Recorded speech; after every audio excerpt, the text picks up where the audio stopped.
देखिए, सबसे पहले आपको ये जानने की ज़रूरत है कि कंपाउंडिंग है क्या। कंपाउंडिंग का हमारी रियल लाइफ में क्या यूज़ है, कैसे आप कंपाउंडिंग का इस्तेमाल करके अपने पैसे को मल्टीप्लाई कर सकते हो।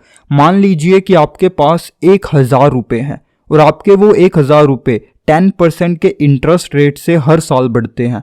तो यहाँ पर कंपाउंडिंग कैसे मैजिक दिखाती है, चलिए देखते हैं। पहले साल आपके पास होंगे 1,000 की बजाय 1,100 रुपीज़, क्योंकि वो 10% के रेट से बढ़े हैं। अब अगले साल ये 10% का रेट ऑफ इंटरेस्ट 1,000 रुपीज़ के ऊपर नहीं लगेगा, ये लगेगा 1,100 रुपीज़ के ऊपर, और आपके पास दूसरे साल होंगे 1,210 रुपीज़। अब अगले साल 10% का रेट ऑफ इंटरेस्ट लगेगा 1,210 रुपीज़ के ऊपर, और आपके पास हो जाएंगे 1,331 रुपीज़, एंड सो ऑन। चलिए एक बड़ी वैल्यू के एग्जाम्पल के साथ इसे समझते हैं। मान लीजिए कि जब आप पैदा हुए थे तो आपकी पड़ोस में एक और बच्चा पैदा हुआ था, आपका फ्रेंड।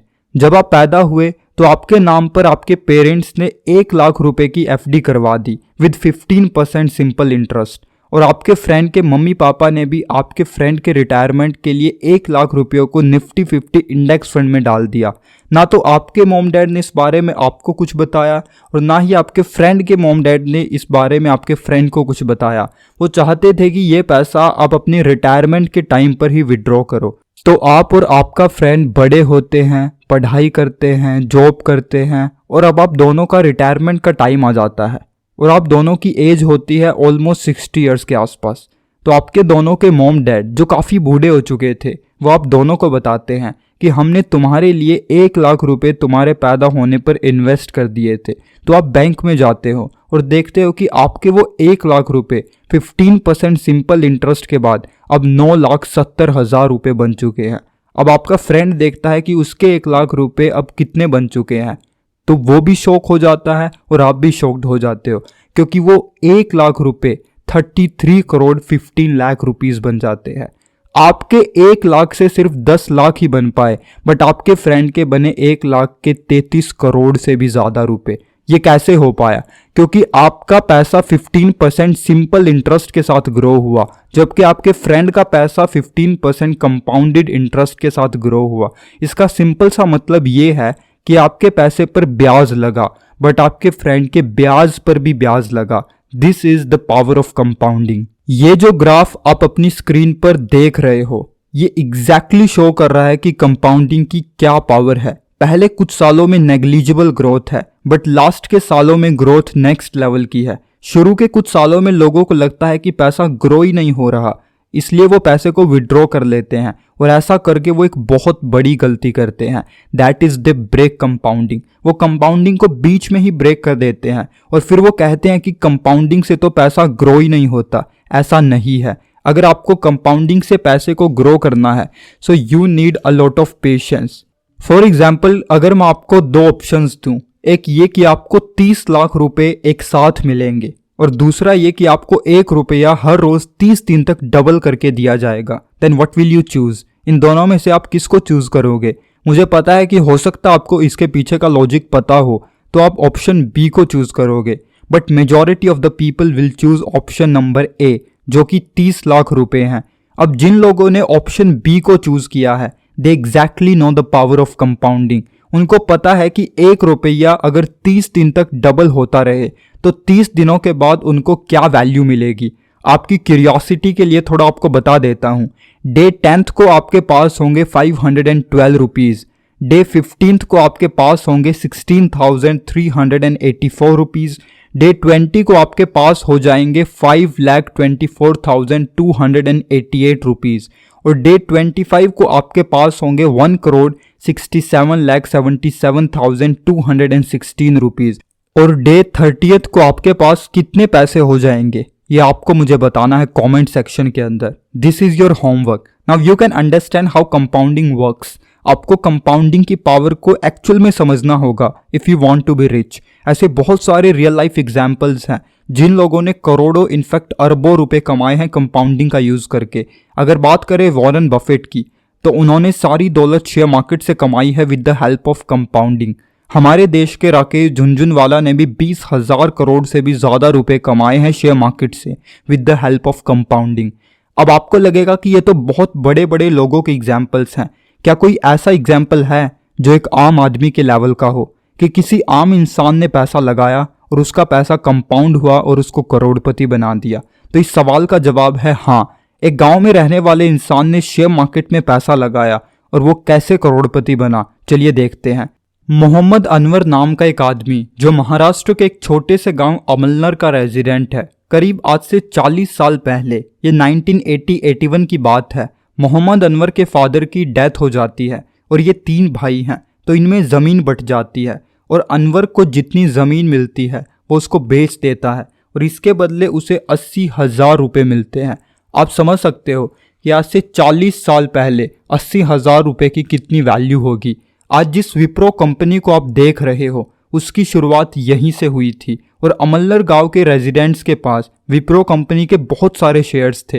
कंपनी के बोर्ड ऑफ डायरेक्टर्स को ये पता था कि फ्यूचर में कंपनी ग्रो करेगी, तो उन्होंने सतीश शाह नाम के एक ब्रोकर को गांव में भेजा लोगों से शेयर्स वापस लेने के लिए। सतीश शाह की वहां मुलाकात होती है मोहम्मद अनवर से और अनवर उसकी काफ़ी मदद करता है। तो सतीश शाह अनवर को एडवाइस देता है कि देख, विप्रो कंपनी फ्यूचर में ग्रो होगी, तो तू एक काम कर, इसके 100 शेयर्स खरीद ले, 10,000 रुपये लगेंगे। तो अनवर के पास 80,000 रुपये थे, जिसमें से अनवर ने 10,000 रुपये के विप्रो के 100 शेयर्स खरीद लिए और ये शेयर्स अनवर ने खरीदे थे 1980 में। तो आज अनवर के पास कितने शेयर्स हैं, चलिए देखते हैं। 1981 में कंपनी ने बोनस डिक्लेयर किया 1:1 में और अनवर के पास शेयर्स हो गए 200। इसके बाद 1985 में दोबारा 1:1 का बोनस मिला और अनवर के पास हो गए 400 शेयर्स। 1986 में कंपनी ने शेयर्स को स्प्लिट कर दिया 10 रुपीज़ के रेट से और अनवर के पास हो गए 4,000 शेयर्स। और इसी तरह 2-3 साल में कंपनी बोनस डिक्लेयर करती गई, जैसा कि आप देख पा रहे हो। और 1997 तक अनवर के पास हो गए 1,92,000 शेयर्स। 1999 में कंपनी ने दोबारा से 2 रुपीज़ के रेट से शेयर्स को स्प्लिट किया और अनवर के पास हो गए 9,60,000 शेयर्स। और फिर आगे कंपनी बोनस डिक्लेयर करती रहती है और 2017 में कंपनी ने 1:1 में बोनस डिक्लेयर किया और अनवर के पास हो गए 1,92,00,000 शेयर्स। और जैसा कि आप देख रहे हो कि 2019 में जब कंपनी ने 1:3 के हिसाब से बोनस दिया तो अनवर के पास हो गए 2,56,00,000 शेयर्स। 2019 में विप्रो कंपनी का शेयर प्राइस था 265 रुपीज़ और उस हिसाब से अगर आप कैलकुलेट करोगे तो अनवर के पास हो जाते हैं 679 करोड़ रुपीज़। बट अगर आज की करंट शेयर प्राइस की वैल्यू के हिसाब से देखें तो शेयर प्राइस है ऑलमोस्ट 415 रुपीज़। तो अनवर के पास हो गए 1,000 करोड़ से भी ज़्यादा रुपए। और आपको एक इंटरेस्टिंग बात और बता देता हूँ कि कुछ कंपनीज ऐसी होती हैं जो डिविडेंड भी पे करती हैं। अब डिविडेंड का मतलब क्या होता है, आप इस वर्ड के कॉन्ट्रैक्शन से भी इसका मतलब समझ सकते हो। डिविडेंड यानी डिवाइड प्लस एंड में जिस कंपनी को प्रॉफिट होता है तो वो उस प्रॉफिट को अपने शेयर होल्डर्स के साथ शेयर कर देती है डिविडेंड के रूप में। और विप्रो ने अनवर को करीब 200 करोड़ रुपए का डिविडेंड भी पे किया।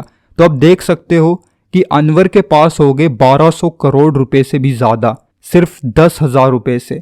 बट इस 10,000 को 1200 करोड़ तक पहुंचने में 40 साल का टाइम लगा है। आजकल लोगों में इतना ज़्यादा पेशेंस नहीं है, दे वांट इंस्टेंट मनी और वो तरह तरह की स्कीम्स में फंस जाते हैं, get quick rich, make money fast. अब यहाँ पर अनवर के शेयर्स कंपाउंड हुए जिस वजह से पैसा अपने आप ग्रो हुआ। यहाँ पर जो CAGR है, कंपाउंडेड एनुअल ग्रोथ रेट, वो ऑलमोस्ट 40% के आसपास है। अब आपने ये जान लिया कि कंपाउंडिंग काम कैसे करती है, हाउ कंपाउंडिंग वर्क्स। लेकिन आपको ये भी जानने की ज़रूरत है कि कंपाउंडिंग के 2 मेजर कंपोनेंट्स हैं जिसके ऊपर पूरी कंपाउंडिंग डिपेंड करती है, बिकॉज यही वो 2 कंपोनेंट्स हैं जो कंपाउंडिंग की बुनियाद हैं। एक है रेट ऑफ कंपाउंडिंग और दूसरा है टाइम इन कंपाउंडिंग। चलिए एक सिंपल से एग्जाम्पल के साथ रेट ऑफ कंपाउंडिंग को सिंप्लीफाई करते हैं। आपके पास भी 10 लाख रुपीज़ हैं और आपके पड़ोसी के पास भी 10 लाख रुपीज़ हैं। आपका पड़ोसी बहुत ज़्यादा सिक्योरिटी में बिलीव करता है, वो थोड़ा सा भी रिस्क नहीं लेना चाहता, इसलिए उसने अपने 5 लाख रुपीज़ को सेविंग अकाउंट में डाल दिया और 5 लाख रुपीज़ की FD करवा दी। अब दूसरी तरफ आपको रेट ऑफ रिटर्न की पावर का पता है क्योंकि आप इस चैनल से जुड़े हुए हो, आप राइट इन्वेस्टिंग परिवार का हिस्सा हो। अब आप अपने 5 लाख रुपीज़ को गोल्ड में इन्वेस्ट कर देते हो और 5 लाख रुपीज़ को इंडेक्स फंड में डाल देते हो। अब 10 ईयर्स के बाद किसके पास कितनी अमाउंट होगी, चलिए देखते हैं। आपके पड़ोसी को बैंक से हर साल 3% का रिटर्न मिला, तो 10 ईयर्स के बाद आपके पड़ोसी के 5 लाख रुपीज़ हो जाएंगे 6,72,000 रुपीज़। अब उसने 5 लाख रुपीज़ की FD भी तो करवाई थी। हम अज्यूम करते हैं कि उसको 7% का एनुअली इंटरेस्ट रेट मिला 10 ईयर्स तक, और उसके 5 लाख रुपीज़ हो गए 9,80,000 रुपीज़। अगर हम दोनों अमाउंट को ऐड करें तो आपके पड़ोसी के पास 10 सालों बाद हो जाएंगे 16,55,000 रुपीज़। अब चलिए आपकी बात करते हैं। आपने अपने 5 लाख रुपीज़ को गोल्ड में इन्वेस्ट किया। गोल्ड ऑलमोस्ट 9 to 10% का इंटरेस्ट रेट आपको दे देता है। हम अज्यूम करते हैं कि आपको 9% का इंटरेस्ट रेट मिला, तो आपके 5 लाख रुपीज़ 10 साल बाद हो जाएंगे 11,83,000 रुपीज़। अब आपने 5 लाख रुपीज़ को इंडेक्स फंड में भी तो डाला था, तो इंडेक्स फंड में अगर आप लॉन्ग टर्म इन्वेस्टेड रहते हो तो आपको 14-15% का इंटरेस्ट रेट मिल ही जाता है। हम अज्यूम करते हैं कि आपको 14% का इंटरेस्ट रेट मिला, तो आपके पास होंगे 18,53,000 रुपीज़। अगर दोनों वैल्यूज़ को ऐड करें तो 10 सालों बाद आपके पास होंगे 30,36,000 रुपीज़। आपके और आपके पड़ोसी के बीच 3 से 4% का रेट ऊपर नीचे हुआ। आप देख सकते हो कि आप दोनों के बीच 14 लाख रुपीज़ का गैप आ गया। Now I hope you have understood each and everything about rate of compounding. चलिए बात करते हैं टाइम इन कंपाउंडिंग की। मान लीजिए कि दो दोस्त हैं, अमन और सागर, और दोनों की उम्र है 25 साल। दोनों एक ही कंपनी में काम करते हैं और दोनों की मंथली सैलरी है 1-1 लाख रुपए। अमन 1 लाख में से 10,000 रुपीज़ की SIP शुरू कर देता है 20 सालों तक, और वो सागर को भी एडवाइस देता है कि तू भी SIP शुरू कर दे, फ्यूचर में पैसों की दिक्कत नहीं होगी। पर सागर कहता है कि फिर कभी कर लूँगा। इस बात को 5 साल निकल जाते हैं और सागर को याद आता है कि अमन ने तो 5 साल पहले मंथली SIP शुरू की थी 10,000 रुपीज़ की। अगर मैं ऐसा नहीं करूँगा, ऐसे ही पैसे खर्च करता रहूँगा, तो फ्यूचर में मेरे पास कुछ भी नहीं बचेगा और अमन मुझसे अमीर बन जाएगा। तो मैं भी अब मंथली SIP शुरू करता हूँ, 10,000 की नहीं बल्कि पूरे 15,000 रुपीज़ की, जिससे अगले 15 सालों में मैं अमन से अमीर बन जाऊँगा। अब उससे किसी ने कहा कि अमन ने तो पिछले 5 सालों से लगातार SIP की हुई है, तू उसको कैसे compete कर पाएगा। तो सागर कहता है 5 ही तो साल हुए हैं, अभी 15 साल बाकी है। मैं उससे 5,000 रुपीज़ ज़्यादा भी तो लगाऊंगा हर महीने। अब 15 सालों बाद अमन और सागर चेक करते हैं कि किसके पास कितना पैसा हो गया है। और आपको ये भी बता दूं कि इन दोनों का पैसा 15% एनुअल इंटरेस्ट रेट से ग्रो हुआ है। अमन ने 20 सालों में 24 लाख रुपीज़ इन्वेस्ट किए और उसको रिटर्न मिला 1,27 लाख रुपीज़ का। तो अगर आप इन दोनों वैल्यूज़ को ऐड करते हो तो अमन को टोटल वैल्यू मिली 1.51 CR की। ये अमाउंट अमन को 20 सालों के बाद मिली। चलिए बात करते हैं सागर की। सागर ने 15 सालों में 27 लाख रुपीज़ को इन्वेस्ट किया और उसको रिटर्न मिला 74,53,000 रुपीज़ का। तो अगर आप इन दोनों को ऐड करते हो तो सागर को टोटल वैल्यू मिली 1.01 CR की, जो अमन से करीब 50 लाख रुपीज़ कम है। अमन ने 24 लाख इन्वेस्ट किए तो उसको 1.51 CR मिले, बट सागर ने अमन से ज़्यादा यानी 27 लाख इन्वेस्ट किए, लेकिन फिर भी उसको अराउंड 1 करोड़ ही मिले। Why did it happen? It's because of time, क्योंकि अमन ने सागर से 5 साल पहले SIP शुरू की थी। आई होप कि कंपाउंडिंग का ये पूरा सिनेरियो आपको क्लियरली समझ में आ गया होगा। मैंने पूरी कोशिश की आपको सिंपल लैंग्वेज में समझाने की। अगर आपका हमारे लिए कोई भी फीडबैक है तो हमें ज़रूर बताइएगा। Stay tuned only on right investing for the upcoming videos.